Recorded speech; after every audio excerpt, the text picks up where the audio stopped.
Hi అండి, ఎలా ఉన్నారు? బాగున్నారా? ఈరోజు మనం ఎరువు లేకుండా మట్టి కలుపుకుందాము. జూలైలో ఆగస్టులో వర్షాలు పడతాయి. మనం విత్తనాలు మొక్కలు నాటుకోవాలి. అందుకోసం మనం మట్టి కలుపుకోవాలి. మన గార్డెన్లో చాలా మొక్కలు ఉంటాయి కాబట్టి ఈ ఎక్కువ మొక్కలకి మనం ఎరువులు కొనాలి అంటే చాలా మనీ ఖర్చు అవుతుంది. అందుకని మనం ఎరువుతో సమానమైన వాటిని మట్టిలో కలిపి మట్టిని సారవంతంగా కలుపుకోవచ్చు. ఈరోజు నేను మట్టిని ఎరువు లేకుండా కలుపుతున్నాను.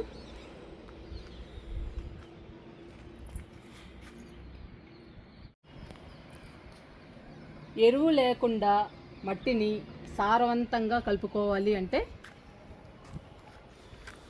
ఇలా కలుపుకోవాలండి. నేను 4 బొచ్చెలు మట్టి తీసుకున్నాను. బకెట్ నిండా గార్డెన్ వేస్ట్ తీసుకున్నాను. వేపపిండి బదులు వేపాకు తీసుకున్నాను. కాల్షియం మొక్కలకి బాగా అందడానికి ఎగ్ షెల్స్ తీసుకున్నాను. ఇది వరి పొట్టు అండి. వరి పొట్టు కూడా మొక్కలకి చాలా బలము. వేర్లని బలంగా స్ట్రాంగ్గా ఉంచుతుంది వరి పొట్టు.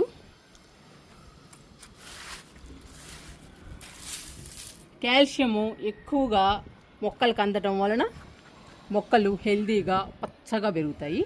అందుకని నేను ఎగ్ షెల్స్ కూడా తీసుకున్నానండి.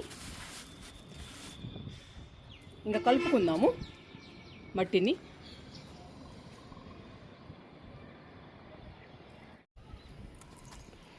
మట్టిని కలుపుకోవాలంటే ఇసుక కూడా కావాలండి. ఇందాక చెప్పటం మర్చిపోయాను.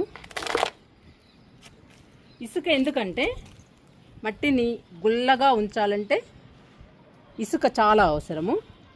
అంతేకాదండి, మొక్కల వేర్లు కూడా ఫ్రీగా ఉండాలి అంటే ఇసుక మట్టిలో చాలా అవసరం.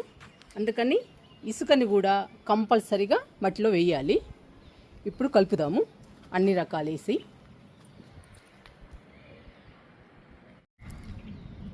మట్టిలో అన్ని రకాలు వేసి సారవంతమైన మట్టిగా కలుపుదాము.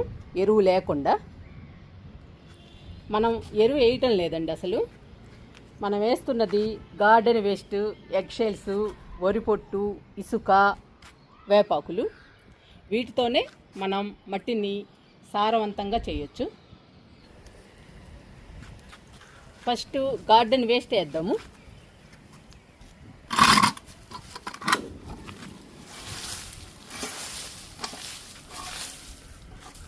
మీకు అన్నీ విడివిడిగా చూపిస్తానండి.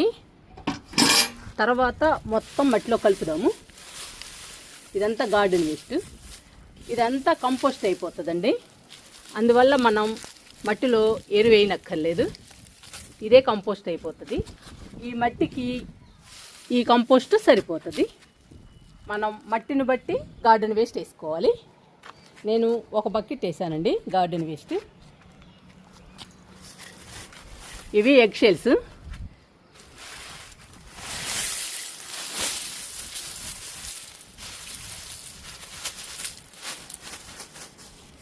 మొక్కలకి కాల్షియం చాలా అవసరం అండి. ఎగ్ షెల్స్లో ఎక్కువ కాల్షియం ఉంటుంది. అందుకని ఎగ్ షెల్స్ చాలా మంచిది మొక్కలకి. అందుకని నేను మట్టిలో కలుపుతున్నాను.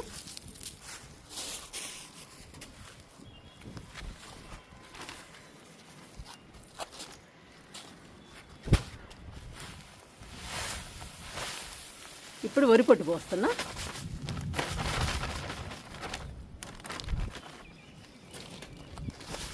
కొంచెం ఎక్కువే పోస్తున్నానండి వరి పొట్టుని.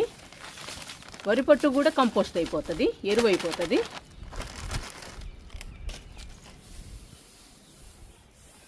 వరి పొట్టు మొక్కలకి చాలా మంచిదండి.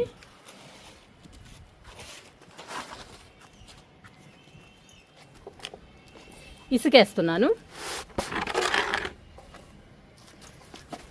ఇసుక మట్టిని గుల్లగా చేస్తుందండి. మొక్కలకి మట్టి గుల్లగా ఉంటే వేర్లు ఫ్రీగా ఉంటాయి. అందుకని ఇసుక కంపల్సరీ.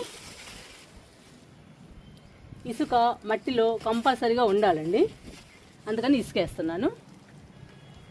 ఇంకా లాస్ట్ అండి, వేప పిండి బదులు వేపాకు వేస్తున్నాను. ఇదిగోండి వేపాకు వేస్తున్నా.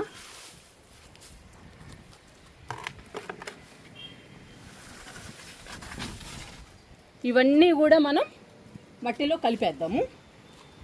కలిపేస్తే ఆ మట్టి సారవంతంగా తయారవుతుంది. మనం వర్షాలు పడగానే విత్తనాలు మొక్కలు నాటుకోవచ్చు.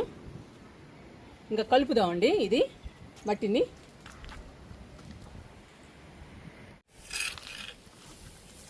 ఇంకా అన్ని రకాలు మట్టిలో కలుపుదామండి.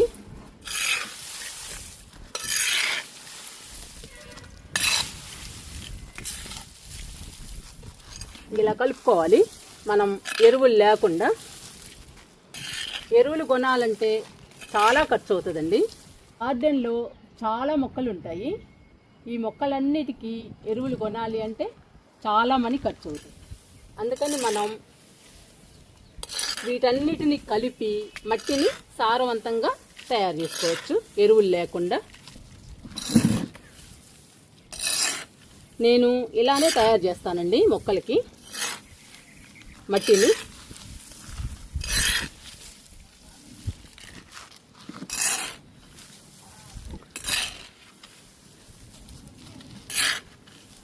నేను చాలా తక్కువ అండి ఎరువులు కొనడం, ఎక్కువ కంపోస్ట్ తయారు చేస్తాను. లేదంటే మట్టిని ఇలా సారవంతంగా తయారు చేస్తాను. అన్ని రకాలు వేసి ఇలా రకరకాలుగా తయారు చేస్తానండి. మట్టిని తయారు చేసి మొక్కల్ని విత్తనాలు నాటుతాను. ఈ గార్డెన్ వేస్ట్ అంతా మట్టిలో కలవాలండి బాగా. అన్ని ఐటమ్స్ బాగా కలవాలి మట్టిలో.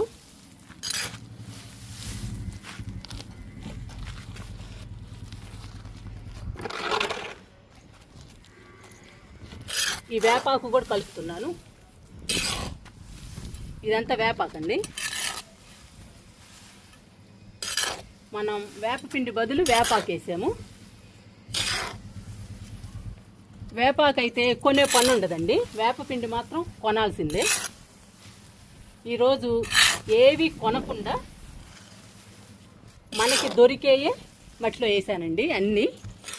ఇలా కలుపుకొని మనం మొక్కల్ని విత్తనాలని నాటుకోవచ్చు. ఇదంతా కూడా కంపోస్ట్ అయిపోతుందండి వర్షాలు పడే నాటికి. గార్డెన్ వేస్ట్ కానీ, ఎగ్ షెల్స్ కానీ, వరిపొట్టు కానీ, వేపాకు, ఇవన్నీ కూడా కంపోస్ట్ అయిపోతాయి మట్టిలో.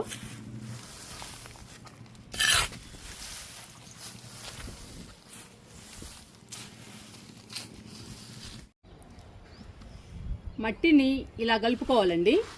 అన్ని రకాలు కలిసేటట్లు కలుపుకోవాలి. మనకైతే కలవదండి, నేను ఎంతసేపు కలిపినా కానీ కలవదు. దీంతో మా వారు కలిపారండి. ఎంతైనా హస్బెండ్ సపోర్ట్ ఉండాలి. హస్బెండ్ సపోర్ట్ లేకపోతే మనం ఇలాంటి పనులు చేయలేమండి. మనం ఎంత కలిపినా కానీ ఇంత నీట్గా అయితే కలపలేము. వాళ్ళైతే బాగా కలుపుతారండి. చూసారా, మనం వేసిన ఐటమ్స్ మొత్తం బాగా కలిసాయి. ఇలా కలిపిన తర్వాత నెల 2 నెలలు పక్కన పెట్టుకోవాలి. పక్కన పెట్టిన తర్వాత పూర్తిగా కంపోస్ట్ అయిపోతుందండి. కంపోస్ట్ అయిపోయిన తర్వాత మనం మొక్కలు నాటుకోవాలి ఇంకా ఈ మట్టిలో. అప్పుడు మొక్కలు హెల్దీగా పచ్చగా వస్తాయి. విత్తనాలు నాటుకుంటే కూరగాయ మొక్కలు హెల్దీగా పచ్చగా పెరిగి పూత పిందె బాగొస్తుంది. ఇంకా ఎరువులు కూడా వేయనవసరం లేదండి ఈ మట్టిలో. గార్డెన్ వేస్ట్, ఎగ్ షెల్స్ ఇవన్నీ కూడా కంపోస్ట్ అయిపోతాయి. ఈ 4 బొచ్చెల మట్టిలో ఈ కంపోస్ట్ సరిపోతుంది. అందుకని మన మొక్కలు హెల్దీగా పచ్చగా పెరుగుతాయి. మనకి ఎరువులే ఉండాల్సిన పని లేదండి, ఇలా కూడా కలుపుకోవచ్చు.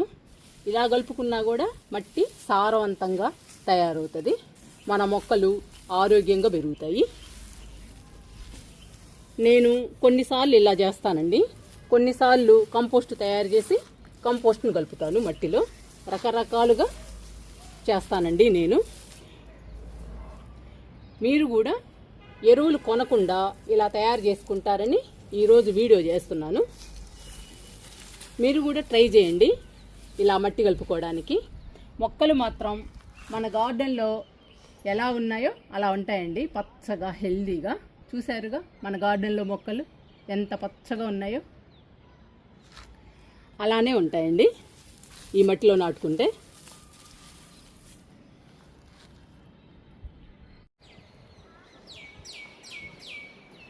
నేను రమ్ములో మట్టి తయారు చేసి పెట్టానండి, వర్షాలు పడగానే విత్తనాలు మొక్కలు నాటడానికి. ఈ మట్టి మాత్రం 2-3 నెలలు అయిందండి కలిపి రమ్ములో పోసి. ఇందులో ఎరువు ఉందండి, ఎరువు, వరి పొట్టు, వేపపిండి ఇవన్నీ ఉన్నాయి, ఇసుక ఇవన్నీ వేసి కలిపానండి. ఇదొక రకం పద్ధతి. మనం 2 నెలల ముందే ఇలా మట్టి కలిపి పెట్టుకుంటే మట్టి బాగా మగ్గుతుందండి. బాగా మగ్గిన తర్వాత మనం మొక్కలు విత్తనాలు నాటుకుంటే మొక్కలు హెల్దీగా పచ్చగా పెరుగుతాయి. రకరకాలుగా మట్టి కలుపుతాను. ఇప్పుడు నేను చూపించిన పద్ధతి ఒకటండి, ఇదొక రకం పద్ధతి. ఇందులో 50% మట్టి ఉందండి, 30% ఎరువు, 10% ఇసుక, 10% వరిపొట్టు, కొంచెం వేపపిండి అండి. అలా వేసి కలిపాను మట్టి. చూసారా, రమ్ము నిండా పోసాను. ఇంకా మూత పెట్టేస్తున్నానండి. మన ఇష్టం అండి, ఎలాగైనా కలుపుకోవచ్చు మట్టిని. ఇప్పుడు చూపిస్తాను. ఇప్పుడు మనం కలిపిన మట్టిని, ఈ మట్టిని కూడా నేను రమ్ములో పోస్తానండి. ఇంకొక రమ్ములో పోసి 1 నెల 2 నెలలు ఆగుతాను. ఆ తర్వాత మొక్కల్ని విత్తనాలని నాటుతాను. మీరు కూడా ఎరువుల్ని కొనకుండా మట్టిని ఇలా సారవంతంగా కలుపుకోండి. కలిపి మొక్కల్ని విత్తనాలని నాటండి. మీ మొక్కలు కూడా హెల్దీగా పచ్చగా ఆరోగ్యంగా పెరుగుతాయండి మీ గార్డెన్లో.